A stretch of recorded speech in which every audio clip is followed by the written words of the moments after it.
ఈ ప్రాంతాన్ని మాజీ మంత్రి పత్తిపాటి పుల్లారావు, ఆలపాటి రాజేంద్ర ప్రసాద్ పరిశీలించారు.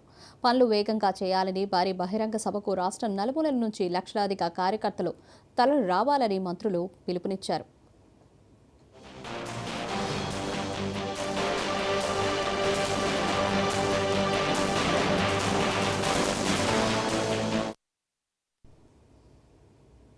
శ్రీకాళహస్తి పొత్తు పార్టీలు టీడీపీ, జనసేన నాయకుల్లో ముసలం పుట్టింది. పార్టీలోని రెండు వర్గాలు ఘర్షణకు దిగాయి.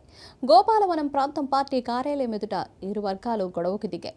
ఉమ్మడి అభ్యర్థిగా బొజ్జల సుధీర్ రెడ్డిని కూటమి అగ్రనేతలు ఖరారు చేశారు. దీంతో శ్రీకాళహస్తి జనసేన నియోజకవర్గ ఇన్ఛార్జ్ కోట వినూత వర్గీయులు అసంతృప్తితో రగిలిపోతున్నారు.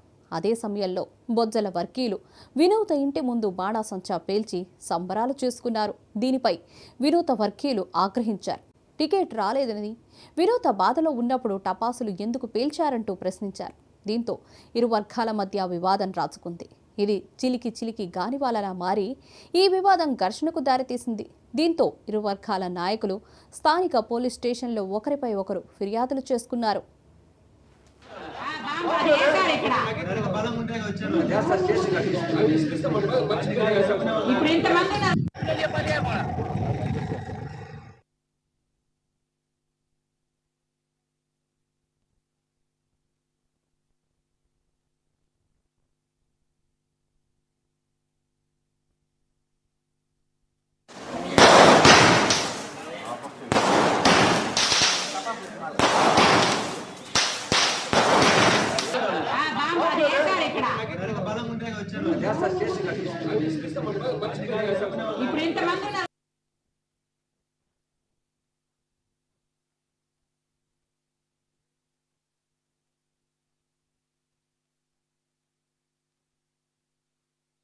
జనసేన పార్టీ ఆఫీస్ దగ్గరకు వచ్చి క్రాకర్స్ కాల్చారు. వాళ్ళకి సీట్ వచ్చింది, మాకు రాలేదని కిందగా చేస్తూ పార్టీ ఆఫీస్ దగ్గరకు వచ్చారు.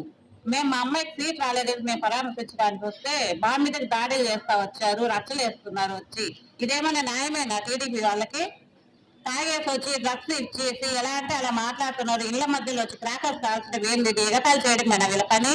ఇదే నా పొత్తుల్లో భాగంగా వీళ్ళు అడుగుతున్నది. ఇద్దరు పొత్తులు అన్నాక ఒకరికి సీట్ వస్తే ఇంకొకరికి వచ్చినట్లే భావించాలి. ఇదేనా వీళ్ళు కిండలుగా చేసేది? ఇదేమైనా న్యాయమేనా వీళ్ళకి? ఇలా ఇంకొకసారి ఇలా జరిగిందంటే మేము మాత్రం సహించేది లేదు.